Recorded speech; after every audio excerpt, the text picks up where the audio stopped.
Naghihintay po sila ng operation mamayang 1600. Bakit di sila pupunta dito since may ticket na pala sila?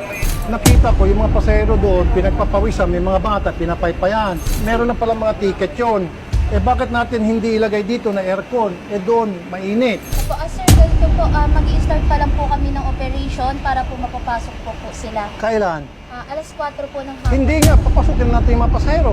Kasi may ticket na sila So, Grabe, walang kawala ang mga empleyado at mga opisyal dahil sinopresa sila ni Senator Rapi Tulfo at ito ang kanyang nadatnan sa mga kawawa mga pasahero. Panoorin mo ang video na ito. okay dito. Yung mga nandoon, may ticket na yon. Opo. Bali, hihintay po sila ng operation mamayang 1600. Bakit di sila pupunta dito since may ticket na pala sila? Nakita ko yung mga pasahero doon, pinagpapawisan, may mga bata, pinapaypayan. Meron na pala mga ticket yon. Bakit natin hindi ilagay dito na aircon?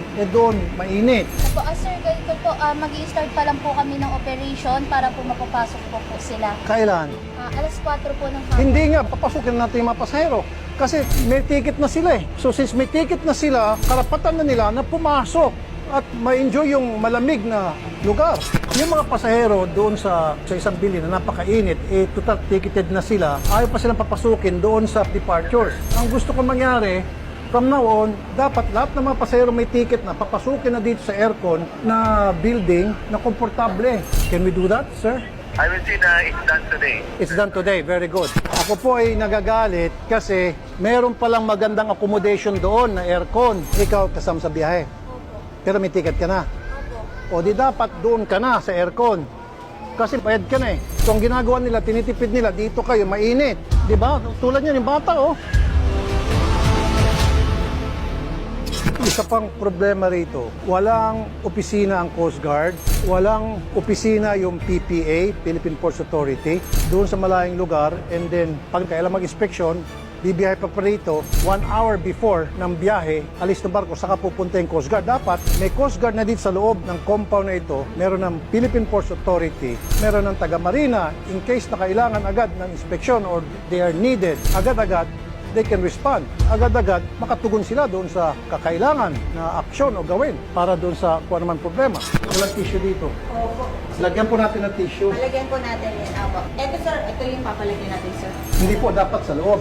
Alam mo ba naman nakahubad sila tapos gano'n. Sige ba?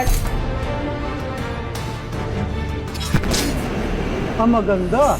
Yes, Mr. Senator. May nursing, room. Yes, Mr. Senator. Playroom, prayer room, kompleto po yan. Okay, very nice. Okay naman pala. Gusto ko yung may nursing room doon sa mga nagpapadede na nanay. Tapos prayer room sa mga kapatid nating Muslim.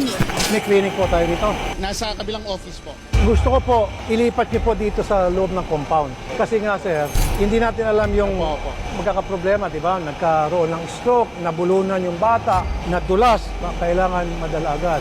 Para ilalabas na rin pasahero, hindi na magantay, sakay, takbo na. Tama sir?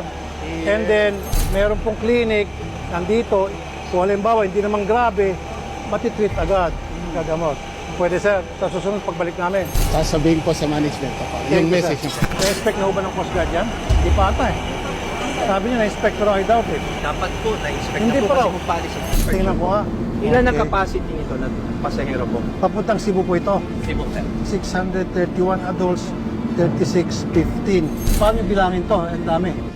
Mostly sir, ang ginagawa namin sir, sa manifesto nila sir, nagpapatawag kami kay hotel manager kung aboard ba talaga yung taong nasa manifesto na passenger sir. Kasi kung kayo ay mag-aasa lamang sa manifesto, paano kung meron pinalusot ng pinalusot, tapos nagkanya-kanya na silang kung saan-saan deck.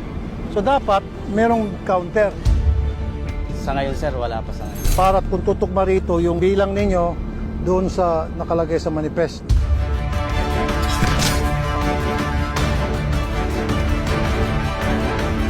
First class Mabango.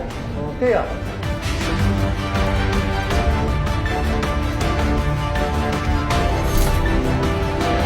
Unlike dun sa nakita natin sa mga bangka sa Binangon Rizal, ito ang legit. Talagang kahit hindi ka marunong lumangoy, lulutang ka rito. At may ilaw din ito para makita ka Pag lumulutang-lutang ka sa dagat. May whistle din po for them to call attention pag may bangkang nagre-rescue. Oh, Go ahead, sir, okay. para makita po. So pwede ito sa ba isang family? Yes po sir, for family, friends, and groups po. Ah, kaya pala sweet kasi. Yeah, may table sweet nga. O, di ba sir? Oo nga.